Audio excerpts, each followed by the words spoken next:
Yes, people, what is going on, everybody? My name is Brooks, and welcome back to MUFC MPB here on YouTube. As you can tell by the title, as you can tell by the thumbnail, and as you can tell by the news that has been coming out today, there's been some pretty big goings on in terms of the potential regeneration or redevelopment of Manchester United Stadium.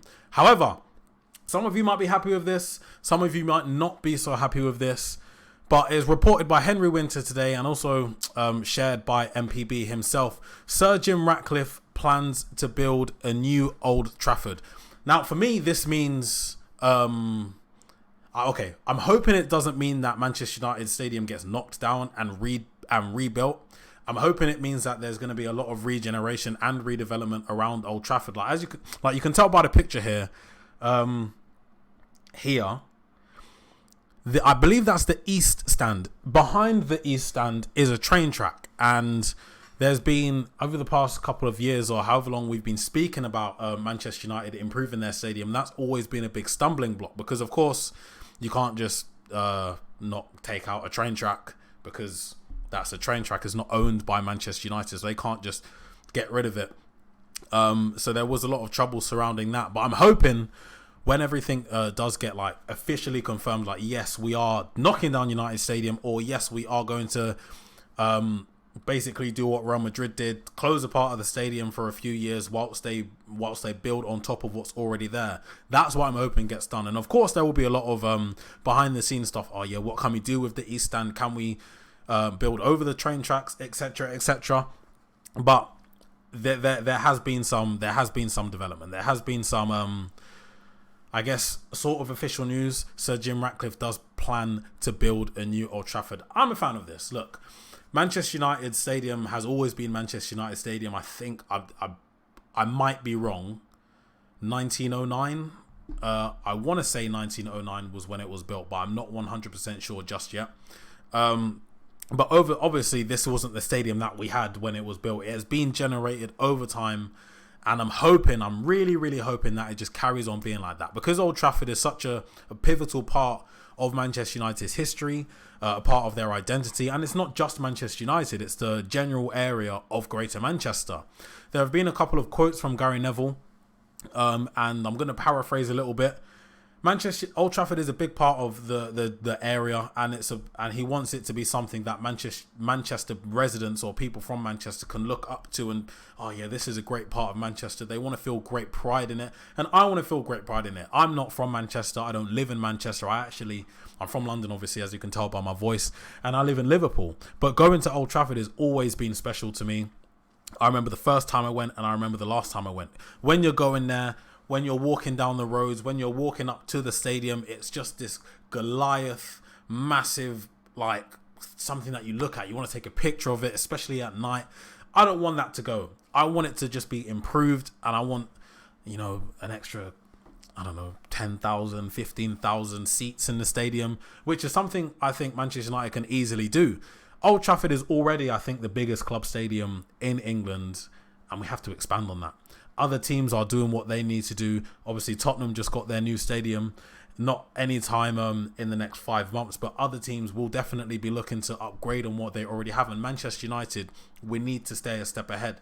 Of course, Ratcliffe and Ineos coming in is a big, big boost.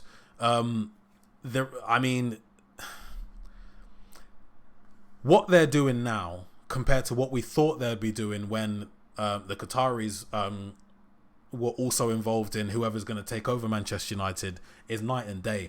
When Sir Jim Ratcliffe first made his intentions to own Manchester United clear, obviously in direct competition with the Qataris, a lot of people were like, nah, he's not going to do anything, blah, blah, blah. But he's really pulling out all the stops. We're getting new staff members. It looks like we're going to have a massive summer clear out. Obviously, we're going to replace those players, so it's going to be a massive summer. And today's news, we're going to build a new stadium. Everything just seems to be going in the right direction, and I'm very happy about it, to be honest. I think that this is needed. I think we need to be able to maintain our distance in terms of the size of our club, the size of our stadium with the other clubs. But Lord Sebastian Coe will spearhead a special task force including Gary Neville and Andy Burnham to explore the potential creation of a new stadium for Manchester United as the centrepiece of a wider regeneration project of the Old Trafford area. So what I think this means is Manchester United getting a brand new stadium to fully emphasise the work that's going on in the Greater Manchester United area to do with Manchester United. Etihad obviously is Manchester City Stadium, and of course they are, the better club in Manchester at the moment. And people will know that. Sir Jim Ratcliffe will know that. Gary Neville will know that. Burnham will know that. Anybody involved with football, anybody involved with Manchester United will know that. So I think this is a very, very big step in the right direction. By the way, that was reported by, I think his name is James Ducker, and he writes for The Telegraph. Do let me know in the comment section down below whether you want a brand new stadium, as in Old Trafford gets rendered useless and we start building a new stadium like Tottenham Hotspur did, or would you prefer Manchester United Stadium to be regenerated and essentially do what Real Madrid did? Because that's, I guess, look, Real Madrid are the biggest club in the world, and they are showing that every week in their stadium. It's a spectacle. When they released the walkthrough of their new stadium, I was blown away, to be honest. It's almost a bit more than just a football stadium for Real Madrid. It's like an arena. It is the centerpiece of Madrid. And of course, Atletico as well. Listen, just look at what they're doing in Madrid. Atletico's new stadium, the Wanda Metropolitano, and then the upgraded Santiago Bernabeu. That's essentially what I feel like we should be building towards. To get to those levels, to get to that capacity, to get to that sort of attraction at Old Trafford will be absolutely amazing. With the new players, with the new staff members, with the new look of the club, I think this fits absolutely perfectly. Now, of course, I don't know when this is going to start. I don't know if this is going to start in 2 years, 5 months, a year, yesterday. I don't have any idea, so I can't answer any of those questions for you guys. But I would say just definitely be ready for a new look at Manchester United, because look, I'm excited for it. You should all be excited for it. As you can see, I'm wearing a Crystal Palace training top here, and that's not because I support Crystal Palace. That's just because I thought I'd show my colours, man. It's still a red top, and we were also linked. Who was it? We were also linked to Friedman. Dougie Friedman or Dougie Freeman from Crystal Palace? It doesn't look like that's going to happen, but listen, I only really found out about that just as I was about to hit record. So I thought I would put the Crystal Palace top on as a show of respect for him. However, we will get onto some transfer news as well, because Manchester United have shown interest in Borussia Mönchengladbach left-back Luca Netz, who is 20 years old. I can't profess to know anything about Luca Netz. I don't really watch Borussia Mönchengladbach football, but this is just another player that we've been linked to. It really does look like, listen, we're getting linked. Okay, the difference between getting linked to a player 2 years ago, just these different names, is, obviously we're not going to do it, blah, blah, blah. But there's genuine hope. And this would make a bit of sense, because this guy here, where is Malacia? Where is he? I saw a tweet the other day or yesterday or something. It's been 267 days, I believe, since he was last on the pitch for Manchester United. I think it might have been the last time he was even seen in any pictures, in any club merch, in any club promotion, or anything to do with Manchester United, was a YouTube video back in November. It was either the 3rd, I believe, or the 23rd. It was just like a little game. But where is Malacia, man? Where has he gone? And if we're looking at potential left backs, i.e. Luca Netz, it might not be looking so good for Tyrell Malacia, but he might be on the way out. As good as we think he is, as good as he was proving himself to be, availability is anybody's best quality. And if you're unavailable for that amount of time, you have to look at what the repercussions of that might be. Is this an injury that once he gets fit could leave long-term effects on Malacia? Could he be on his way back, but they just know that, listen, if he tweaks this a little bit, he's gone? I don't know what's going on with Malacia, but if we're looking at potential left back, it might look like he might be on the way out. But someone who might not be on the way out or expresses their want to not leave is Andre Anana. Reported by The Athletic, Andre Anana wants to stay at Manchester United for a long time. I know he didn't have the best performances in the Champions League this season, but in the Premier League, he's showing his worth. Look, he is a good goalkeeper, and he did get off to a shaky start. There were a few mistakes and a few game deciders that he made a mistake with.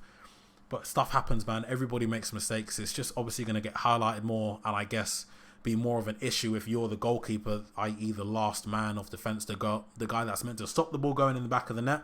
If you're making mistakes there, it's going to get highlighted a little bit more. But as I said, in the Premier League, he's up there.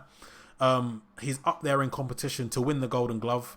I think he might be one clean sheet behind the person in first. I can't remember who the person in first is. But look, he is a quality keeper. And he's showing his worth. He's getting on the ball a lot more. He's, I guess, reducing the amount of long balls, which could come from panic, which could come from a lack of confidence.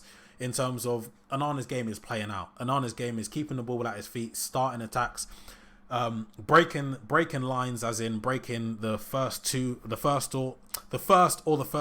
of the opposition's, I guess, press.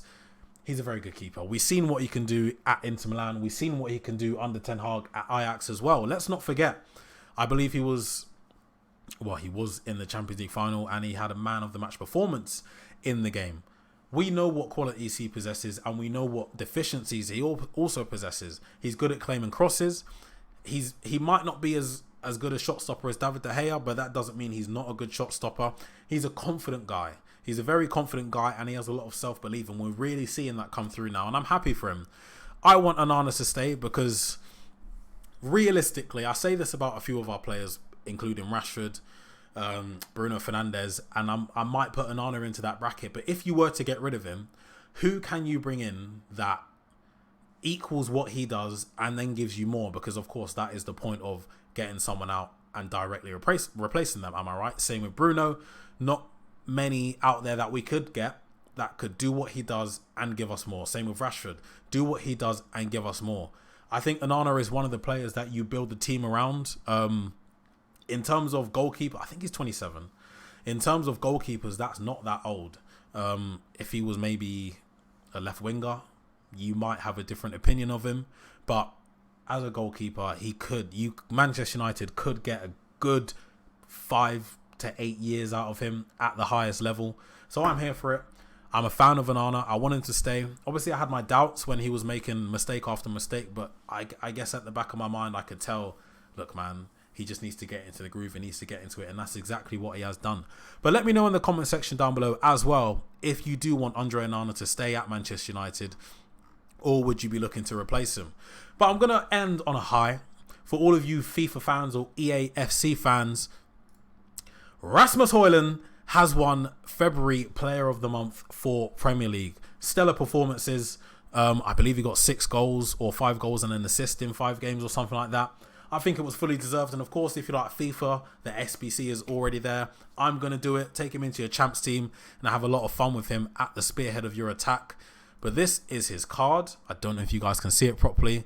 But 93 pace, 88 shot, 72 pass, 86 dribbling, 42 defense, and 88 physical with 2 playstyle pluses, by the way. Aerial plus, and I believe...